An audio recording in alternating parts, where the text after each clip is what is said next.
Hello and welcome to the transcription explanation of this Gallifreyan design.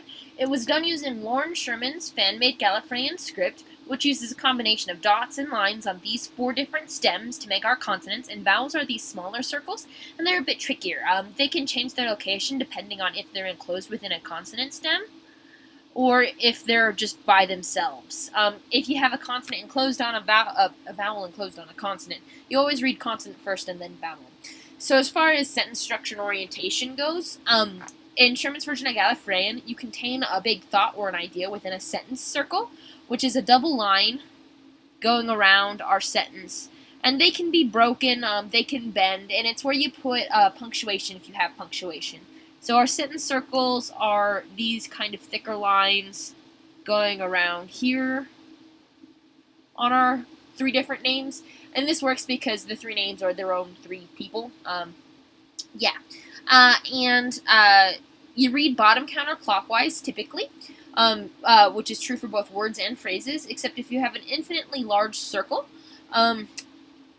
If you were to read left to right, that would be kind of like bottom counterclockwise on an infinitely large circle. So if this was a circle that just kept going forever. Anyway, let's go ahead and look at our words and start reading them. So here's our first word. Here's the bottom of our word circle. This is our word circle. And this is the first stem you hit. It's a circle inside our word circle. And even though these 2 dots are, well, this dot is kind of equidistant to this circle. So I guess this is kind of ambiguous. So, yeah, but if you have a single dot on these 2 stems, it would make gibberish. But if you have these 2 dots over here, which this dot is definitely closer over here, this one is definitely closer over here, that would be an SH after a J. So J, O, vowel enclosed on that stem. Here we go. Like that, except I have that towards the middle to make this nice, like, concentric circle effect. So J, O. Here's our next stem. It's a very, very shallow divot. So this stem is anything that's 50% or less completed. So this is the very, very edge of a circle. And then this stem is anything that's more than 50% completed. So this is definitely a T stem with 2 dots on it, making it an SH. So J-O-S-H. Here's our U. It's a small circle, so it's a vowel, and it's by itself. So when it's by itself, it's like in this position, and it's got a line going outwards, so away from our word circle. So there's our U, and here's our A, hanging outside our word circle. So J-O-S-H-U-A, Joshua. Here's our next word. Here's the bottom of it. Here's our first stem. So this A would be read second because it is enclosed within this stem here, or this consonant stem. So it has 3 dots on it, and it's a more than 50% completed circle, so that's a D. Here's our A, hanging outside that D. And then we have this thing, which is just the line on the I, but this thing is a proper stem. It is another 50% or less completed circle, and it has a line ending on it, just this line ending on it here. So 1 line, that's a V. Here we have an I with a curving line. These lines can curve, they can be straight, whatever. But this has a line going towards the middle of our word circle. So that's an I. And then we have our last D, just like this one. Again, the dots can be whatever size. They can be inside, outside, on the line. It doesn't really matter as long as you can tell 3 dots are here and 3 dots are here. D-A-V-I-D. And then here's our last word. The last word. Here's our word circle. Here's the bottom of it.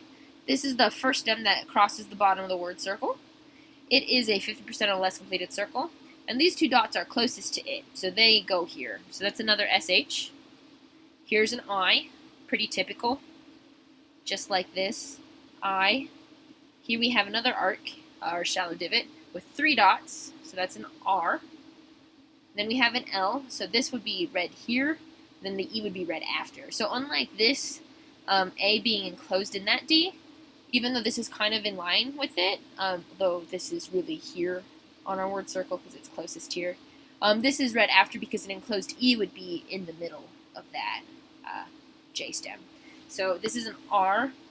This is an L because it's got 3 dots on a circle inside the circle. L. Here's an E. It's like that. And we have our Y, 2 dots on a circle on the line of the word circle. So like this. And then we have our hyphen. Hyphens are a triple line going from our word past the sentence circle. or to the sentence circle. And they denote, it's a hyphen and shows where in the word circle that hyphen goes. And then we have another R, 3 dots, so 1, 2, 3 dots on a shallow divot. And then we have an A. Now, A's and E's look pretty similar, except A's are outside where the word circle would continue around. So this one is outside where the word circle would continue around. For an E, it would be more on the line or inside the word circle. So that is like this or this. So this is an E on the line or inside. A's are outside. And then we have the E. So R-A-E. Yay. S-H-I-R-L-E-Y hyphen R-A-Y. Woo! So that's that design.